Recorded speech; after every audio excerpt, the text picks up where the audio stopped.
Hi, this is Kim Roble coming in for a check-in on the knee. So the MRI was done and we found out that I have a disruption to my ACL, or the anterior cruciate ligament. The ACL basically is one of the ligaments behind your knee that kind of holds everything in place, so we've got the movement we have. And yeah, unfortunately mine decided it was done helping at the moment. Oftentimes, I guess, a torn meniscus goes with this injury. I'm super fortunate. Well, I should say I think I'm super fortunate. They didn't say anything about that yet, but I don't really have any pain. And so I feel like that's not part of this.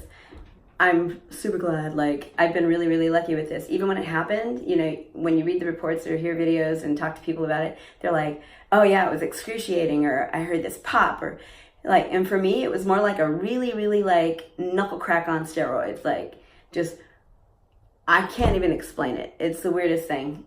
I can sort of explain it. If you've ever had like a turkey leg and you're wrestling the bone out of the joint and it pops, that's how my freaking knee felt. I finally found a way to describe it.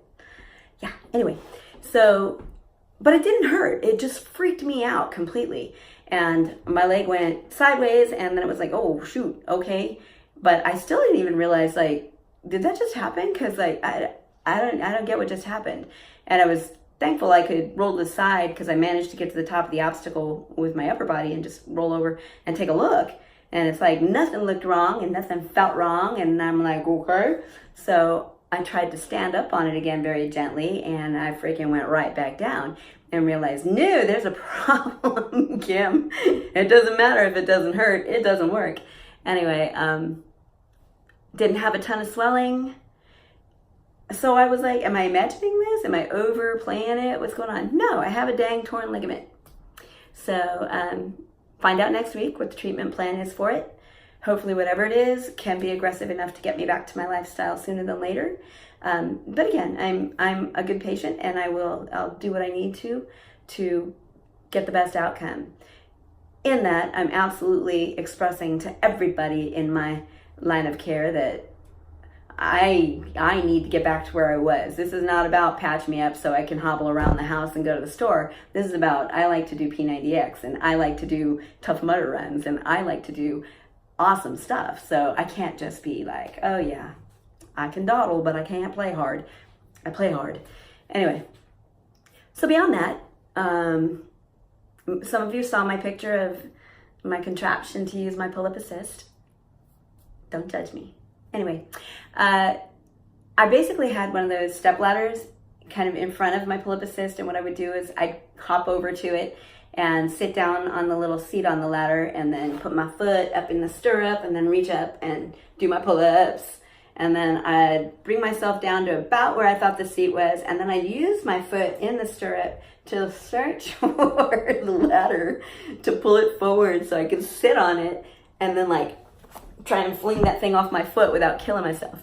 And yeah, in retrospect, I realized perhaps that's a little riskier than we need to be right now. Anyway, so instead, I decided to go back to using a chair for push-ups. And I thought, okay, so I can get the chair over there, and I'll pull myself up so I can stand on the seat, because I can't stand on the back of it, because I'd end up looking like I'm doing some choreography and go down bad, I'm sure.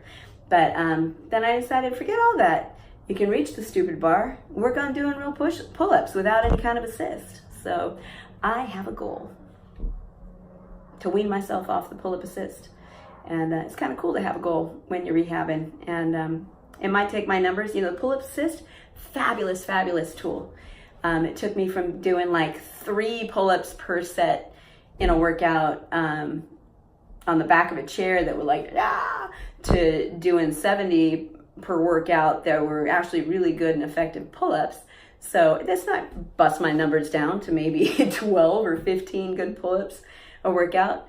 But I don't care, because that's a huge accomplishment for me. I'm excited. Like, my end game, maybe I want to do like, hey, I want to be able to knock out 10 or 12 or 15 per set, you know, in which case I'm back up to 70s again. That's a little ways away. But my goal within the next maybe 2 months is to be able to do like 3 solid pull-ups without any kind of assist for each set in my workout.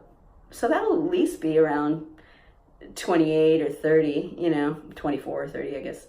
28 is not really part of the line of multiples of 3, right? Anyway, it's been a long day. Anyway, other than that, I know muscle atrophy is another problem here, and I am now 14 days post-injury, I believe. No, more like 17 days post-injury. And my thigh is not cute.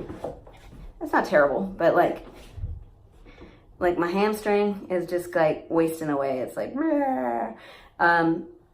you can see when I raise this, I get this ridge in my quad that didn't used to be there, but it's like super pronounced. And I know it's because my quad is like just kind of shrinking on me. So I am doing what I can. I use just resistance with my hands, or I use lighter and medium exercise band, resistance band, and I specifically put it like on my foot, like so I can work my calf. I'll put it on the back too, or I'll put it, here to work my my hamstrings and my quads. I can move my knee. Like, I don't have full extension, but I can move it. So I'm lucky I can do that, and I want to keep the blood flowing because I don't want to have other issues based on lack of nutrients and oxygen, you know what I mean?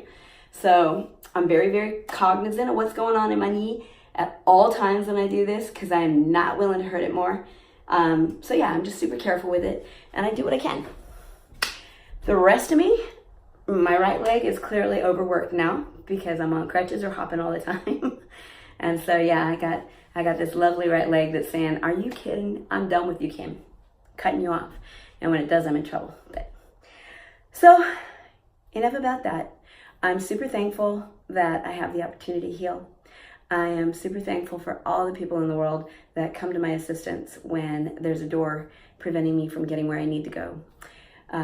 Or there's something I can't reach, or there's something I can't carry. There are a lot of really, really, really kind people around us. And this has brought a lot of them out for me. And I appreciate you so much. I appreciate all the people out there who take the time to step out and say, "Let me help." Because you make a difference in the world. You make the world a better place. I can't say that about all the people who are just worried about themselves. So thank you. And seriously, thank you. So with that, time for me to figure out how to do tonight's workout. And stay positive, man. Take care. Good night.